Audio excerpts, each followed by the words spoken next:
छगन भुजबळांनी पवार साहेबांवर दबाव आणून त्यावेळेस जे एक्स्ट्रा आरक्षण जे घेतलेलं आहे ते आरक्षण मराठ्यांचं आहे. उलट त्यांच्या जे जागा आहेत ते कमी करून मराठ्यांना द्यायला पाहिजे.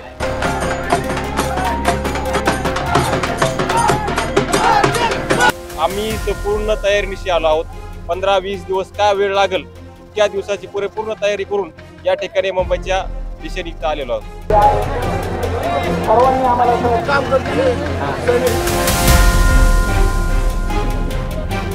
कारण लक्षात घ्या, कारण पुरावे आहेत 58 लाख पुरावे असताना तुम्हाला कोणता पाहिजे? तुम्हाला पुरावे नसताना बिन पुराव्याचे तुम्ही ओबीसी मध्ये घातलं. त्यावेळेस कोणते पुरावे होते आणि आज पुरावे असून घालत नाही. हा अन्याय वाटत नाही तुम्हाला? नमस्कार, मी मनोज भोयर. नवराष्ट्र डिजिटल मध्ये आपल्या सर्वांचं स्वागत आहे. या आझाद मैदानामध्ये शेकडो आंदोलनं गेल्या 25 वर्षात वेगवेगळ्या विषयांवरती झालेली आहे. खास करून अण्णा हजारेंचं आंदोलन असेल, नंतर मग ते बीकेसी मध्ये पण झालं. पण मनोज जरांगेंनी पूर्वीच्या आंदोलनाची आठवण सुद्धा करून दिली. कारण एवढ्या मोठ्या प्रमाणात आंदोलनं गेल्या काही वर्षात झाली नव्हती. मुद्दा मराठा आरक्षणाचा आहे आणि आपल्या मागण्यांवरती मराठा समाजातले कार्यकर्ते, वेगवेगळ्या वयोगटाचे कार्यकर्ते हे पूर्णपणे ठाम आहे. मागण्या मान्य झाल्या नाही तर त्यांचा मुंबईतला मुक्कामही वाढणार आहेत. मनोज जरांगे पाटलांचं आमरण उपोषण सुद्धा लांबणार आहे. आज तर त्यांचा दुसरा दिवस आहे. पण या समाजातल्या लोकांना नेमकं काय वाटतं? सरकारकडून त्यांच्या अपेक्षा काय आहेत? आरक्षण खरंच मिळेल का?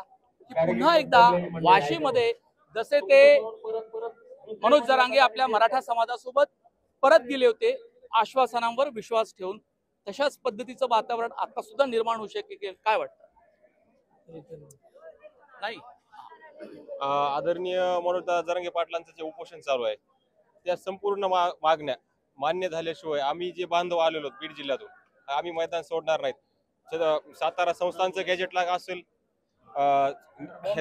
बॉम्बे, सातारा, बॉम्बे, हैदराबाद, जे काही मागण्या असतात दादाच्या त्या मागण्या मान्य झाल्या पाहिजेत. आणि सरकारने असं समजू नये की बांधव इथून आम्हाला जर सुविधा नाही दिल्या तर जातील, हा गैरसमज आहे. आम्ही पूर्ण तयारीनिशी आलो आहोत. 15-20 दिवस काय वेळ लागेल त्या दिवसाची पूर्ण तयारी करून या ठिकाणी मुंबईच्या दिशेने आलेलो आहोत. पण मला सांगा, कुठलंही आरक्षण देणं हे काही 1, 2, 4 दिवसातली गोष्ट नसते. वाशीचं आंदोलन झालं, मुख्यमंत्री एकनाथ शिंदे तिथे आले होते. सकाळी ते आंदोलन संपलं आणि सगळे परत गेले. मग आता 2.5 वर्ष झाल्यानंतर पुन्हा तीच मागणी आपण करतोय. या 2.5 वर्षात नेमकं काय झालं? मागण्या ज्या केल्या त्या पूर्ण न केल्यामुळे डबल आंदोलन करण्याची वेळ आलेली आहे.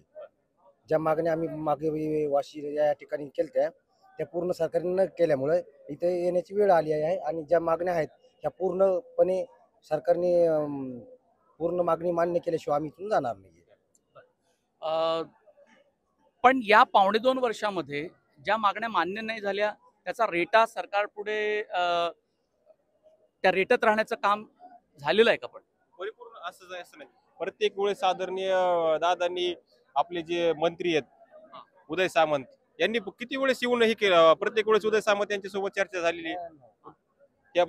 असं नाहीये की पाटलांनी ह्याच्यासोबत एक बार वाशी मधून गेल्यानंतर लक्ष दिलं असं नाहीये. प्रत्येक वेळेस सरकारला इशारा देण्याचं काम त्यांनी केले, परंतु सरकारने न ऐकण्याची भूमिका घेतलेली आहे. यातली जी गुंतागुंत आहे, तुम्ही वर्तमानपत्रातल्या बातम्या, टीव्ही मधल्या बातम्या पाहत असाल, तुम्हाला वाटतं की हे 2 दिवसात 3 दिवसात आरक्षण मिळू शकेल? मिळू शकेल ना, शासनाने जर केलं तर मिळू शकेल साहेब. 2.5 वर्ष आधीच गेली. शासन जर ह्याच्यासाठी करायला लागलं काय तर 1 दिवसात सुद्धा होऊ शकतं. हे त्यांना काय आवड नाही, सोपं आहे, ते काही करू शकते. तुम्ही आश्वस्त आहात? तुम्हाला वाटतं, कॉन्फिडन्स आहे की आरक्षण मिळेल? हो, मिळणार.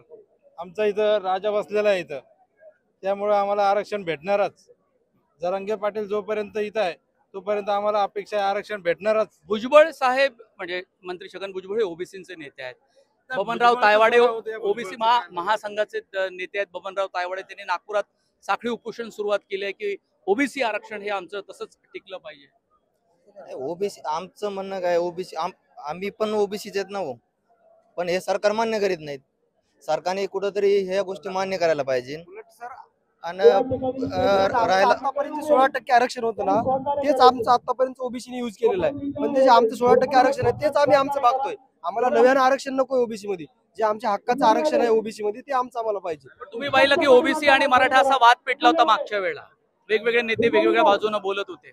या वेळेला ते टाळण्याची गरज आहे असं वाटतं? हा 100% टाळण्याची गरज आहे आणि हे राजकारणी लोकांच्या लक्षामध्ये पण आलेलं आहे. हे राजकारणी लोकांच्या पण लक्षात आलेलं आहे की बा मराठ्यांची लढाई जी आहे ती हक्कासाठी आहे आणि ती खरंच त्यांची रास्त मागणी आहे. त्यामुळे आता यावेळेस नेते लोक आहेत ते पण थोडे शांत बसलेले आहेत की मराठ्यांच्या बाजूने उभे आहेत. जरी ते काही बोलत नसतील तरी पण छगन भुजबळांच्या प्रतिक्रिया येत राहतात. ते म्हणतात की मराठा आरक्षण दिलेलं आहे 10% संपलेलं छगन भुजबळांनी पवार साहेबांवर दबाव आणून त्यावेळेस जे एक्स्ट्रा आरक्षण जे घेतलेलं आहे ते आरक्षण मराठ्यांचं आहे. उलट त्यांच्या जे जागा आहेत ते कमी करून मराठ्यांना द्यायला पाहिजे. जे अनैतिक संबंधातून जसं आपत्ती होते तसं अनैतिक संबंधातून दिलेलं आरक्षण हे कॅन्सल करून मराठ्यांना दिलं पाहिजे, हेच योग्य आहे. कारण मराठा या देशातले आरक्षण हे 50%च्या वरचं असू नये हे भारतीय राज्यघटना सांगते, हे सर्वांना मान्य आहे. राजकीय लोक आहे का आज सगळ्याचा फायदा घेऊन राहिले. ज्या वेळेस देवेंद्र फडणवीस विरोधी पक्षी नेते होते त्या टायमाला काय म्हणले ते की उद्धव ठाकरे साहेबाला देता येतं, फक्त राज्याने हे करायला पाहिजे. मग आता ते स्वतः मुख्यमंत्री आहे, मग आता कसं काय म्हणते ते?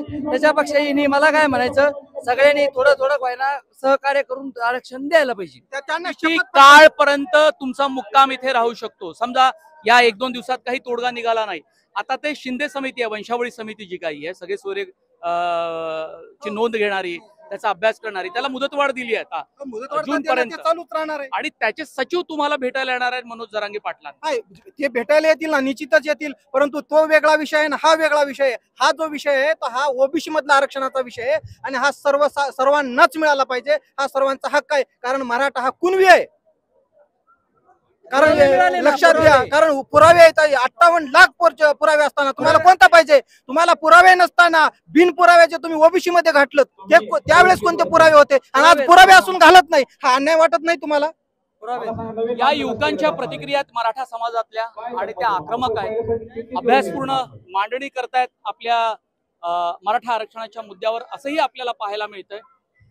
खूप वेगवेगळ्या लोकांशी बोलल्यानंतर असं लक्षात येतंय की त्यांचा मुक्काम इथला निश्चितपणे वाढणार आहे. कुठल्याही परिस्थितीत माघार घ्यायला ते तयार नाही, अशा प्रकारची मानसिकता तयार करूनच इथे ते मुंबईत आलेले आहेत.